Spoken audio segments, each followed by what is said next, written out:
মই আকৌ এটা নতুন আপডেট লৈ আহিলো অহাকালি মই এটা বিএসএফ ৰিক্ৰুটমেন্ট 2025 অৰ ৰিলেটিভ ভিডিও দিছিলো আৰু হেতুৰ লাষ্ট ডেট কিমান আৰু এপ্লাই ডেট স্টাৰ্ট হৈছে না নাই আৰু কিমান পোষ্ট ৰানিং কিমান সময় মই হেখিনি কবলৈ আকৌ আহিলো আপোনালোকৰ যেটো বিএসএফ ৰিক্ৰুটমেন্ট হেতু এপ্লাই ডেট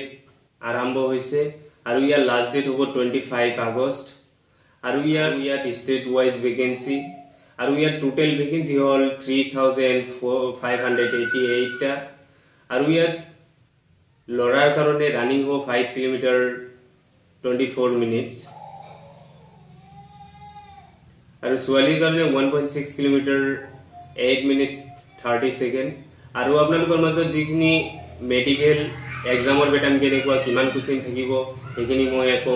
নেক্সট ভিডিওত আপোনালোকক ভালকে কৈ জনাই দিম